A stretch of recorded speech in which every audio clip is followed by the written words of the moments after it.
di acara Ngosik, ngobrol asik bareng SMK Negeri 3 Salatiga. Kali ini kita akan kedatangan tamu spesial nih dari Kakak Regina, kelas 11 Geomatika. Apa kabar Kak Regina?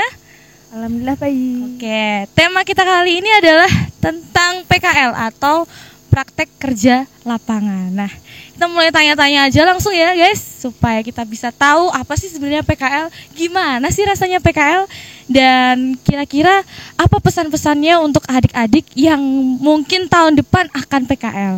Oke, Kak Regina, sekarang kegiatannya apa nih setelah PKL? Ya bikin laporan. Oke, sekarang masih bikin laporan dulu ya. Ya. Nah, saya mau nanya nih, pertama kali dikasih tahu akan PKL gitu rasanya gimana sih?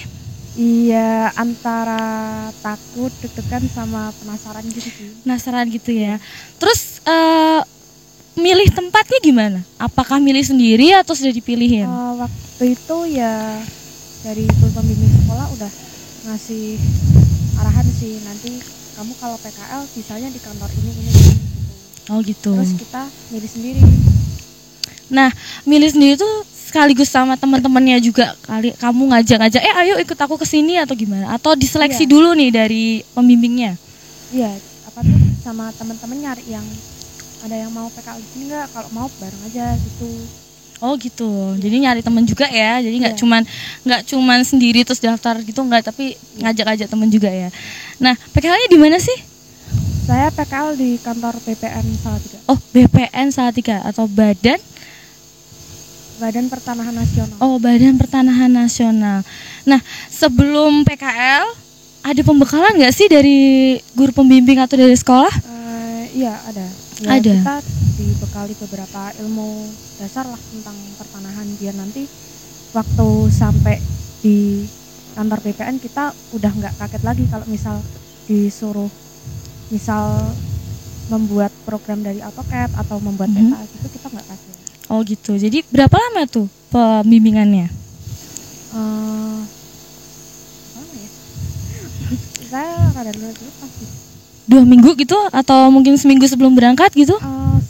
Sebenarnya udah dari lama ya. Oh, jadi dari kelas 11 awal gitu sudah dikasih tahu ya? Iya, udah dikasih tahu.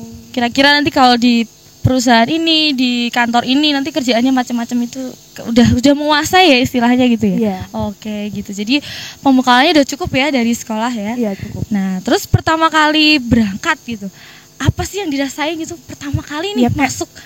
Di kantor nih aku nih masih anak-anak SMK kok masuk ke kantor nih gitu. Waktu pertama kali berangkat itu seminggu sebelum kita benar-benar PKL di situ. Jadi kan kita kayak disuruh ke sana dulu buat pengarahan kan. Oh gitu. Jadi begitu masuk tuh kayak kaget aja gitu, kayak gimana ya nanti, kayak takut gitu. Campur aduk lah pokoknya. Nanti takut kalau salah ngomong, takut kalau penilaian orang tiba-tiba jadi nggak baik gitu kan. Itu. Jadi berapa lama tuh pengarahan dari sana, cuman sehari atau ada? Cuman 1 hari sih, cuman ditanya-tanya. Cuman 1 hari, oke. Persiapan nama, siapa nomor HP, kayak gitu-gitu ya? Iya. Ditanyain gitu ya. Terus setelah itu langsung besoknya full kerja gitu atau seperti apa? Atau masih di briefing lagi kira-kira? 1 minggu kemudian baru kita masuk. Oh, PKL, jadi iya.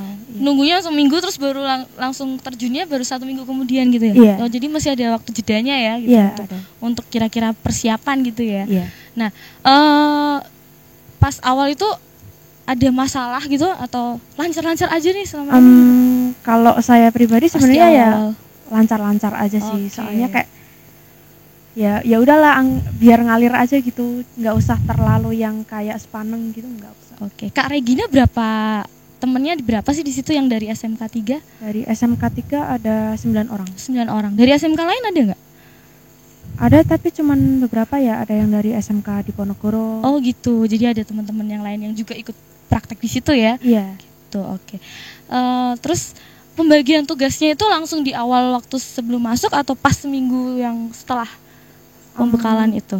Begitu kita masuk udah langsung di plotting gitu ya? Iya. Nah, Kak Regina ini di bagian apa nih? Saya di bagian survei pemetaan. Oh, survei pemetaannya. Iya. Di kantornya atau ada yang di luar juga nggak? Kantornya, teman saya ada 1 cowok yang dikirim ke luar lapangan. Oh, ke luar lapangannya itu kira-kira kemana tuh? ya kita ngelakuin pengukuran rutin gitu, atau misal nanti ada yang minta tanah saya tolong diukur dong gitu, dia baru mengukur di luar gitu. Oke gitu. Jadi kalau Kak Regina ini lebih kayak ke pengolahan datanya gitu ya? Iya. Oke, di kantor. Nah, di kantor tuh berapa? Ada Kak Regina yang dari SMK 3 berapa yang di kantor? Kalau dari bagian saya ada sekitar 7 orang. Terus yang 1 orang di bagian yang sebelah saya.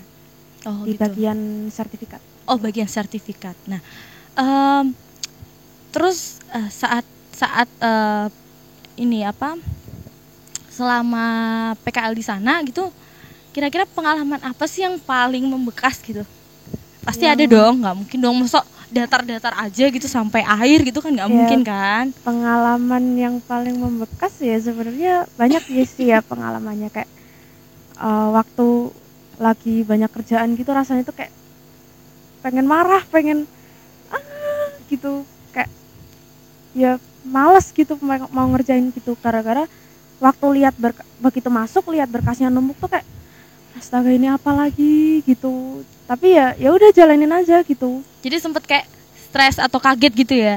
Iya. Kok ternyata kerjaan itu banyak ya gitu. Iya. Gak kayak di sekolah ya gitu. Iya. Oh, oke. Dan itu pasti ada deadline-nya ya, panjang ya deadline-nya. Deadline-nya ya cepet-cepet gitu. Ini harus jadi hari ini gitu misalnya kayak gitu. Oh, harus kayak gitu juga. Iya. Terus nah ini yang pasti mungkin ditanyain sama adik-adik semua nih. Iya. Kira-kira galak-galak nggak sih pembimbing di sana gitu? Sebenarnya pembimbing saya asik-asik aja sih. Asik-asik aja ya. Maksudnya ya kita ketawa bareng, apalah itu, bercanda gitu. Tapi kalau kita berbuat salah ya kita harus terima konsekuensi kan. Kita kalau kamu salah dimarahin ya kamu jangan terus dongkol atau baper karena kamu yang salah gitu. Gitu ya. Ya. Oke, dan mungkin ada yang jadi pemikiran adik-adik semua ya kayak malesnya, mungkin kayak sering kan ini selama ini daring ya di rumah, terus tiba-tiba disuruh kerja, harus berangkat pagi. Berangkatnya jam berapa ya? Kalau kantor saya masuk jam 8 pagi. Oke, masuk jam 8 terus sampai sorenya jam 4 atau jam 4 gitu. Belum lagi nanti kalau ada kegiatan misalnya mungkin ada lembur gitu, pernah nggak? Iya, pernah. Nah, mungkin adik-adik tuh takut yang kayak lembur lama, terus naduh kalau lapar gimana, nggak bisa kerjaannya numpuk kayak gitu. Pernah nggak ngalamin itu? Kalau saya sebenarnya orangnya enjoy aja sih. Kalau misal dikasih gitu kerjaan ya saya, kalau konsep saya begini, tetap profesional lah. Sebuah profesionalisme dalam menjalani hidup dan bekerja adalah tetap diselesaikan walaupun terasa dongkol. Oke. Nah itu pesannya Kak Regina ya, keren banget ya. Jadi kita harus tetap profesional, tetap mengikuti apa yang harus dijalankan gitu ya, dengan ikhlas, itu penting ya. Terus ada nggak temen yang sharing atau dari mungkin bukan di tempat PKL itu aja ya, tapi di tempat PKL lain saling sharing gitu misalnya, ada sering nggak sih kayak gitu-gitu? Iya, jarang sih karena kan sama-sama sibuk kan. Sama-sama sibuk ya, udah kayak orang dewasa ya berarti. Iya. Udah kayak ngerasain dia kayak gitu. Biasanya dulu kalau di sekolah apa-apa ngerjain bareng, kalau sekarang udah sibuk sendiri-sendiri gitu. Kayak udah sibuk-sibuk sendiri-sendiri. Iya. Terus selain yang nggak ada yang dongkol juga nggak ada, wah positif vibe sekali ya Kak Regina ini ya. Semoga adik-adik kita slow saja itu gitu ya, slow, jalan selesai dengan baik gitu ya, doanya seperti itu. Nah terus ada nggak istilahnya tips dan trik, kira-kira apa sih yang harus selain tadi ya, selain dari diri ya, misalnya kayak gimana sih tipsnya untuk mengerjakan pekerjaan yang menumpuk banyak dengan cepat, efisien dan benar gitu? Iya, sebenarnya yang paling penting itu kita mikir positif sih, karena kita dapat pelajaran, dapat pengalaman buat di dunia kerja itu ya dari situ.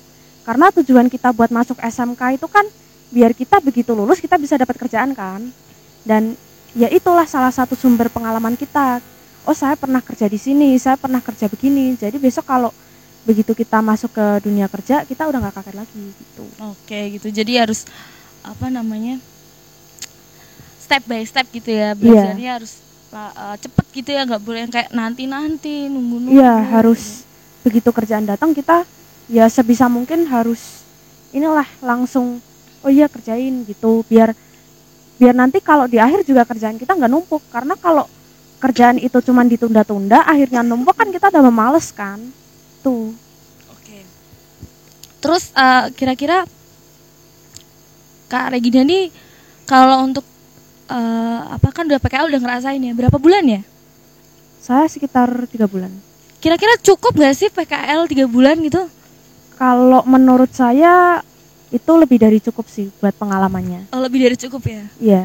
Kalau misalnya ditambah atau dikurangi gitu, kira-kira setuju nggak? Kalau misalnya ditambah nih jadi 6 bulan gitu misalnya. Ya kalau saya pribadi nggak keberatan sih. Oke, jadi enjoy aja ya, nggak Iya, masalah enjoy ya. aja. Karena kan lakuinnya dengan senang hati gitu ya, Iya. seneng gitu ya. Oke, nah kira-kira ada pesan khusus gak buat adik-adik selain tadi tips-tipsnya tadi? Ya. Supaya mereka tuh jadi nggak terbawa kebiasaan di sekolah, di rumah, dan langsung bisa beradaptasi dengan kebiasaan di kerjaan yang real di kantor gitu. Kira-kira apa tipsnya? Jadi kalau di kantor itu tuh bener-bener vibes-nya tuh beda sama di rumah, apalagi di sekolah. Jadi kalau di sekolah kalian bisa ketawa-ketawa dengan bebas sama teman-temanmu, begitu kamu di kantor ya kamu harus serius, kamu dikasih kerjaan kamu harus selesaiin. Kalau di sekolah kamu bisa nyontek temenmu, di sekolah kamu bisa tanya ke guru, tapi kalau begitu sampai kantor kamu udah nggak bisa tanya ke siapa-siapa lagi, kamu cuman bisa tanya ke pembimbing, itu pun cuman dikasih tahu kayak oh ini udah giniin aja gitu. Jadi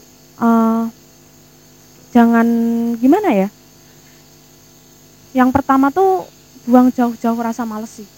Jadi walaupun kamu rasanya males banget buat bangun pagi nih, PKL lagi, tapi ya udah kayak jalanin aja gitu. Kayak kalian mikirnya gini, jangan mikirin capeknya dan jangan mikirin nanti kalau dimarahin gimana, nanti kalau salah gimana, jangan mikirnya pengalamannya.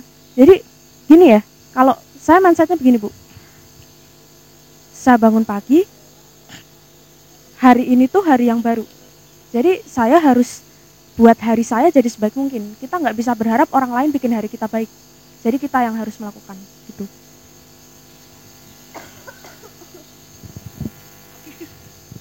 Oke. Nah, itu tadi kan pesan-pesannya nih ya buat yang mau PKL mungkin semester depan atau di kelas 2 semester kedua ya biasanya semester 2 ya. Mungkin tuh salah satu tips dan triks yang harus diingat baik-baik. Jadi kita harus positive vibes, terus kita harus mengikuti ritme dari tempat PKL kita. Jadi kita nggak boleh inget-inget lagi tuh di rumah, di sekolah kayak apa, nggak boleh compare ya istilahnya gitu ya. Terus juga nggak boleh compare dengan temen nih, kamu enak banget, itu juga nggak boleh ya.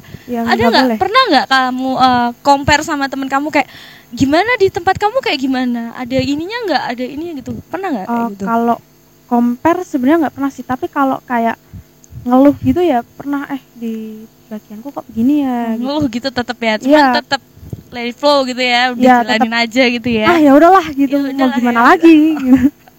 Oke, jadi itu penting juga, kita nggak boleh compare, apalagi kita langsung kayak aduh pindah deh, aduh apa gitu. Nggak bisa kayak gitu. Nggak bisa gitu ya. Profesional. Harus profesional. Terus satu lagi nih, apa yang paling berkesan yang terakhir ini ya, sampai kamu kayak rasa oke, aku bener nih masuk SMK nih, aku udah pilih yang tepat nih, pilihanku tepat, udah tepat banget nih di SMK. Apalagi masuk di SMK 3, Salatiga itu udah pilihan yang tepat. Itu momen yang itu tuh ada nggak setelah PKL tuh kamu ngerasa kayak gitu? Ada sih. Ada kayak ya sebenarnya dulu saya kan kayak waktu awal-awal masuk nih kayak aduh salah jurusan nih, salah kayak jurusan gitu ya. Materinya tuh kayak aduh ini bahasa apa lagi gitu. Tapi makin lama ya udah enjoy aja. Terus pada akhirnya saya kan sering nih lihat-lihat yang sekolah kedinasan, terus dari yang angkatan-angkatan kayak TNI, polisi gitu. Saya sempat milih-milih sih, maksudnya buat ukuran saya umur 17 tahun kamu nggak punya tujuan ke masa depan itu udah lampu merah banget. Makanya saya udah nyiapin dari sekarang buat ya entah gimana caranya saya harus punya tujuan gitu. Akhirnya saya mutusin buat udah sekolah pertanahan aja gitu. Sekolah pertanahan aja atau Iya. survei pemetaan ya lebih tepatnya ya. Geomatika tuh apa sih sebenarnya geomatika tuh? Geomatika itu kita lebih ke kayak pengukuran tanah gitu sih, pengukuran tanah terus diolah datanya gitu. Oke, jadi akhirnya kamu ngerasain apalagi setelah PKL ya, Mas ya. Iya. Wah, ternyata keren juga nih aku jadi masuk ke SMK, nggak salah jurusan, apalagi di SMK 3 Salatiga yang bisa masuk ke BPN gitu ya. Merasa kayak bersyukur banget. Kesempatan emas gitu ya. Kayak nggak bisa mungkin ada nggak temen kamu yang gimana masuk SMK 3 gitu? Ada nggak yang nanya kayak gitu? Ada sih, rata-rata teman saya yang SMA tuh mereka tanya gimana sih rasanya masuk ke SMK gitu. Karena menurut mereka itu kan kalau di SMK kan kayak lebih bebas gitu ya, anak-anaknya kayak lebih playful gitulah pokoknya. Ya kalau menurut saya sebenarnya sama aja, kita sama-sama kayak terikat peraturan sekolah, tapi yang membedakan cuman kalau di SMA kan kalian lebih ke teori kan. Kalau di SMK kalian lebih ke praktek. Jadi begitu kalian lulus, pengalaman kalian tuh lebih banyak karena kalian sering praktek gitu. Oke, jadi buat yang nonton ini terus bingung nih mau kemana, bisa nih jadi pilihan yang paling tepat nih di SMK Negeri 3 Salatiga gitu ya. Jadi udah paling just lah pokoknya SMK 3 gitu ya. Udah keren banget lah ya. Bisa membuat Kak Regina nih jadi seperti ini ya kan? Alhamdulillah. Masuk ke kantor BPN, bekerja dengan baik, terus punya pengalaman yang segudang yang nggak bisa dia ambil dari mana-mana gitu kan? Cuman ada di SMK Negeri 3 Salatiga. Oke. Jadi mungkin itu ya dari kita kali ini ya. Kalau misalnya ada yang mau nanya nih, komen-komen, jangan lupa tinggalin komen di video kita ya. Jangan lupa juga untuk subscribe, like, dan share ke teman-temannya. Mungkin bisa jadi alternatif untuk pilihan SMK yang tepat untuk kita semua. Yang kita ada 6 jurusan ya. Ada ATPH, dan ini Kakak Regina di Geomatika, kemudian ada Mekatronika, Ototronika, dan juga welding gitu, TBSM juga ada. Jadi banyak banget loh pilihannya di sini gitu ya. Jadi mungkin kita lain kesempatan kita akan lebih mengolik lagi nih. Kita bakal ngobrol-ngobrol asik lagi tentang SMK 3 Salatiga. Oke, sekian dari kita. Kembali